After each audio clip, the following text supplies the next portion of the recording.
Hello, and welcome to Dave's Delightful Dishes. As always, I'm Dave, and it's a delight to have you here with me today. And today we are going to be making chicken. What I'm planning is a bourbon-pecan chicken. It's baked in the oven, and you have a sauce that you make on the stovetop that goes over it, and I think it's going to be lovely. It's a quick meal. It takes a half an hour to make. This is something you can do as long as you've got your all your ingredients ready to go. You can do this very quickly and very easily. So let's get to it. Chicken breasts. I've got boneless, skinless chicken breasts, and I had 3 of them, which I then cut into halves. Not because I need them. I mean, if I'm pretty sure I could eat a whole chicken breast, but I want to have it more portional because not everybody wants to eat a whole chicken breast. You can always have more, but I hate to leave some on the plate and have it wasted. So I have those. They're boneless, they're skinless. I've rinsed them, I've dried them. You have a half a cup of chopped pecans. Now, rather than chopping these, I put these in a bag and used my mallet and got them down nice and small. A half a cup of breadcrumbs. I'm using Italian because that's what I had in the house at this point, but if you want to use plain, that's fine too. I wouldn't use any, I wouldn't use panko. I'd use just regular fine breadcrumbs. A quarter teaspoon of salt. So just a pinch of salt. 1 egg from your own hens if possible. If not, they sell them at the store. 3 tablespoons of milk, which I'm going to very carefully bring over here because that's almost the top of this ramekin, but there it is. 2 tablespoons of brown sugar, packed. Yes. 2 tablespoons of Dijon mustard, and a quarter cup of bourbon. Now, this I'm not even sure what I put in this, but I'm pretty sure it's one of the major name ones because I don't put my fancy bourbons into these because I still want to know what those are. But you can go as fancy as you like. I mean, if you want to put Jefferson's Ocean in, go for it. But I would say that is I don't want to call it a waste because anytime you get to enjoy a meal, it's still good. But I would use a less expensive bourbon for this purpose. And a tablespoon of soy sauce, a tablespoon of Worcestershire sauce,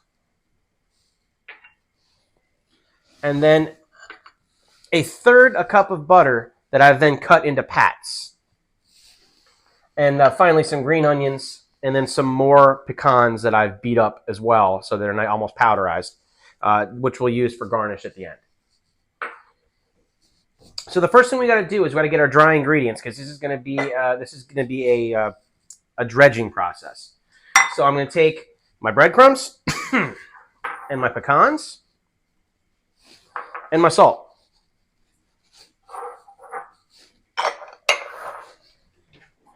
And my chopstick to stir it all up.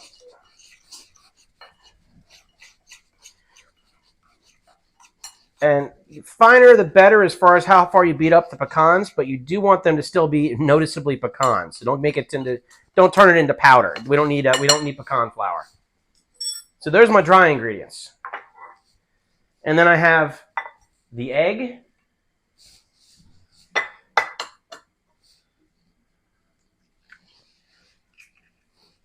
and the milk,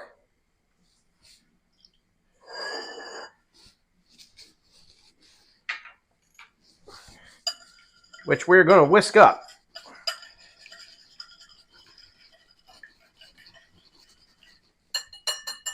Perfect. And here is the chicken. And then, because I do this like a production line, I now need to get a baking sheet that I have foiled and greased already. And I've got my oven preheated to 350 degrees. So, you're handling chicken, so you really want to wash your hands before and then wash your hands after before you touch anything else again. So I have one hand that's for the wet stuff and one hand to take it out of the dry stuff. So I'm going to dredge the chicken. And that goes in. Give it the flip. Give it another flip. Get some nice coating. And that goes on the pan. And we're just going to work our way through all these pieces this way. This isn't as bad as dredging in flour, where your hands turn into mitts from all the stuff sticking to it. But you still want to, try not to make yourself too messy. I mean, although honestly, it's your kitchen. If you want to be messy, be messy. But I like to not have it all over me.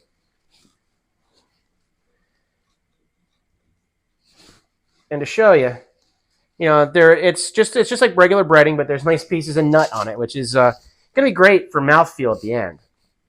Like if we put it down to powder, it would just be like as if it's a crust.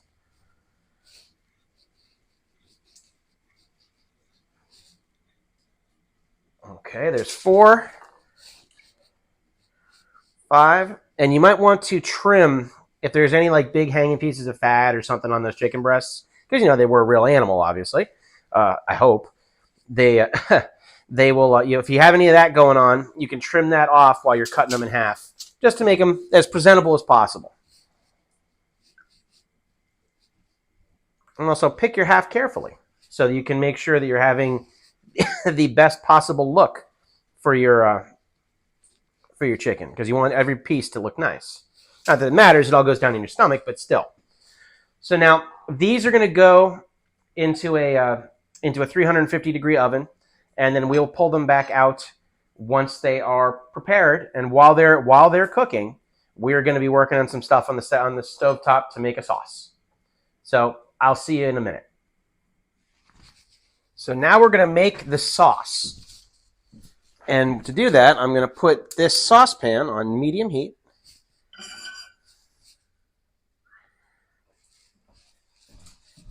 And as that warms up, we've got all our ingredients ready to go here. So the first thing I'm going to put in is my bourbon.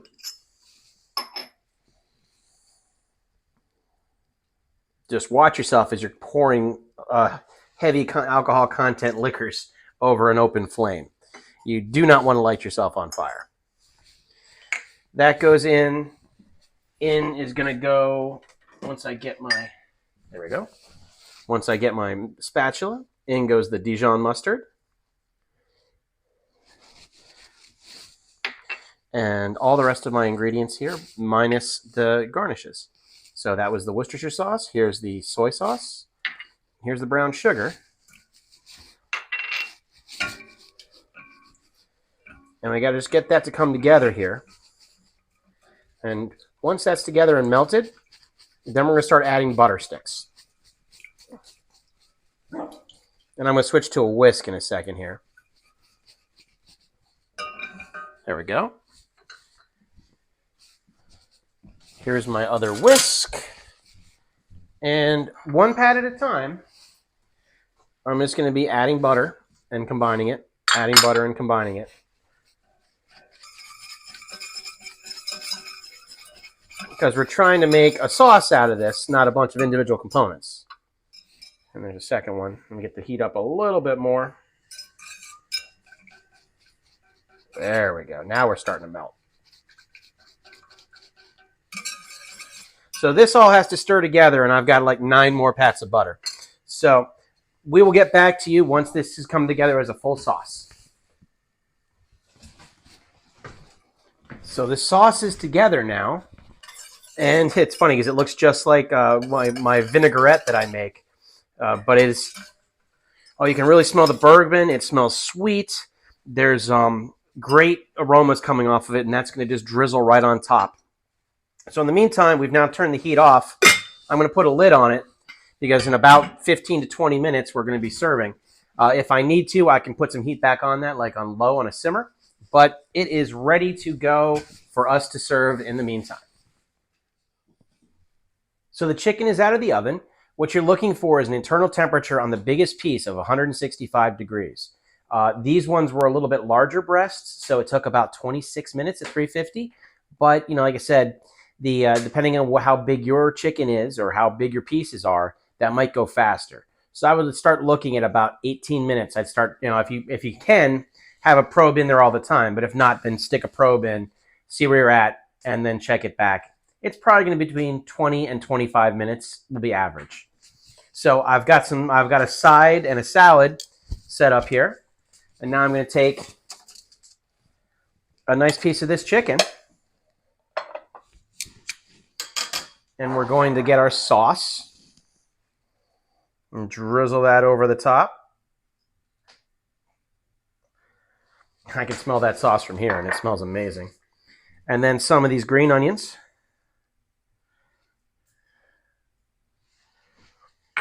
And I've got some extra pecan, which I'm going to put over that. And I'll put it over the sweet potatoes too. That'll probably be lovely. And then, poof, here comes my salad. And we have dinner in half an hour. Delightful. So, this isn't hard to make. Since it's baked, it's pretty healthy. Now, if you wanted it to be a little less healthy, you can always, there is butter in it, but you could always fry it in oil first, 5 minutes on each side, and then finish it off in the oven, in which case it'd probably take about 10 minutes in the oven. That'd probably make it go a little bit faster, but not by much. And I like I like fried food, but I think in this case, it's probably better to have it baked in my mind.